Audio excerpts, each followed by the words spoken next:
Hello everyone, welcome back to the Miles in My Shoes video series. I'm your host Chris Richardson, and today I want to make this video about, first off, showing gratitude and thanking those of you that have shared these videos and engaged in this content. It means the world to me, and I figured I owed everyone an explanation in terms of why I started this video series and what I'm looking to accomplish and why I'm doing this. I should first mention that, like anyone else, whether you're starting a podcast or you're constructing any sort of media that you want to put out to the public, I struggled with my doubts in terms of sharing this content, right? There is so much noise online, and if you log into LinkedIn, you log into Twitter, there's no shortage of people with YouTube videos and podcasts and different channels where it can be a bit much. But for me, that's okay. What I'm doing here, and in terms of expressing myself, and whenever you're sharing videos where you're talking about your views and your perspectives, it doesn't have to resonate with everyone. So getting over that high expectation for myself was key in this journey.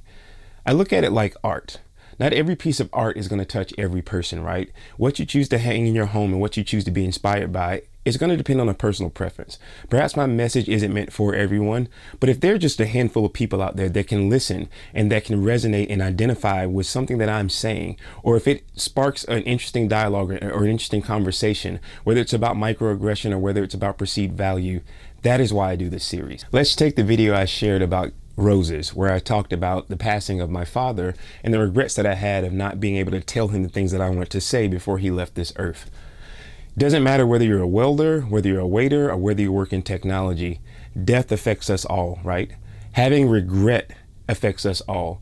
And if I can share something about my experience and about my journey and my path that someone else can learn from, or that someone else can identify with and say, hey, I hear you, I went through the same thing, let's connect or let's talk about it. Or there may be someone that perhaps may not be taking full advantage of the relationships that they had. If me sharing this message helps someone to have critical thoughts about how they're treating the people in their lives, I consider that to be a win. When I think about the advice that I've heard from financial advisors in terms of diversifying your investments or finding ways to generate multiple streams of income, people that are very wealthy will tell you that this is prudent advice. I think we should follow the same advice when it comes to our own personal development and investing in our own self-expression. What I mean by that is that the human experience is something that we are all living, whether it's death, life, love, and frustration.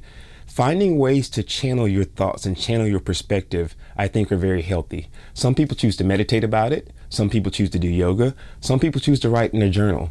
This is my way of sharing my thoughts about the universe and reflecting and seeing if there's anyone out there that agrees with me or anyone out there that can maybe identify with or learn from something that I'm saying. When I reflect back on my journey and how I got here in my career and my life, I consider it to be a success. But it's been full of ups and downs. I haven't always crushed everything. But when faced with difficult challenges, one of the things that I like to do is to sit back and reflect and take a moment and think, how would the Chris 10 years in the future handle it? I think a lot of times, whether we're graduating from high school or graduating from college, those of us that are driven sometimes visualize ourselves in elevated leadership positions, or we visualize ourselves having an impact on the world, and the future comes faster than we know it. I can remember when I finished school and I got my first job working for a large Fortune 500 company, stepping into my first meeting, feeling totally out of my depth, feeling very intimidated by the people that were in the room. But in that moment, I paused before I had to present and get up and speak in front of these people. And I thought, in 10 years, you're going to be an executive. In 10 years, you're going to be a leader. And that future Chris, that leader in 10 years, doesn't run away from challenges. That leader knows how to walk into a boardroom and be calm, cool, and collected and deliver. And when I channel that future me into the present, it helps me to deal with the challenges that I have. As I pondered whether or not to do this video series, I thought about something that I like to do on a daily basis in terms of the exercise of regret. I meditate and I think about the things that I'm doing in the path that I'm currently on and the path that I'm taking. And I wonder if the future me would look back and have any regrets.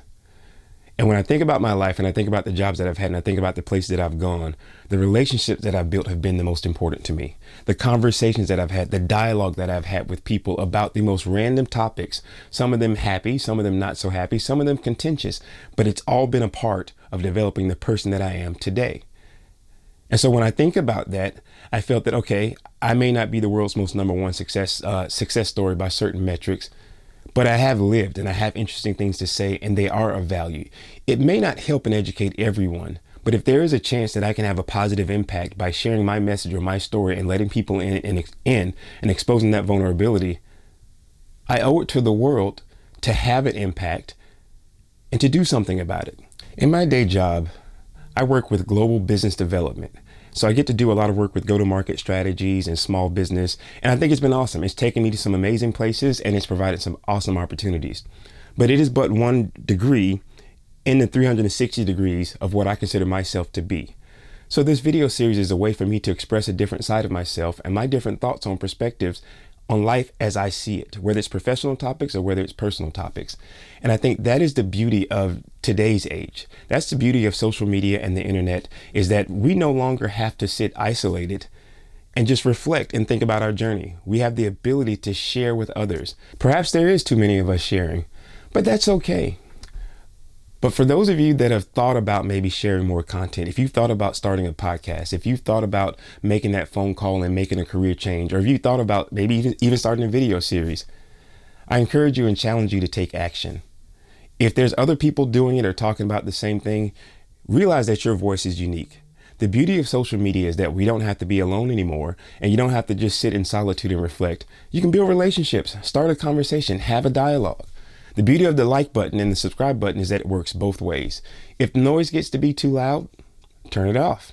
However, if you are one of those people that have ever uttered the phrase, I want to change the world, or I want to make a positive impact, ask yourself how, and then do something about it. Take action. When I start to get frustrated and I start to complain about people not talking about whether it was microaggression or racial issues or things that I cared about or things that I thought were important, I realized, how can I challenge myself to take action? What can I actually do about it? And so that's why we're here today.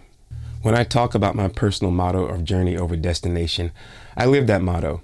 I can't tell you where this channel is going to go. I cannot tell you what it's going to turn into. The podcast that I'm launching with my company in a couple months, I can't tell you how well that's going to do. But I know that I am taking action. I know that I'm taking charge of my destiny, I'm controlling my narrative, and I'm sharing my message with the world and exposing some vulnerability. I look forward to continuing our journey together. Shooting these videos has been a lot of fun. Thank you so much for your support of the channel. Thanks for watching, and we'll see you in the next mile.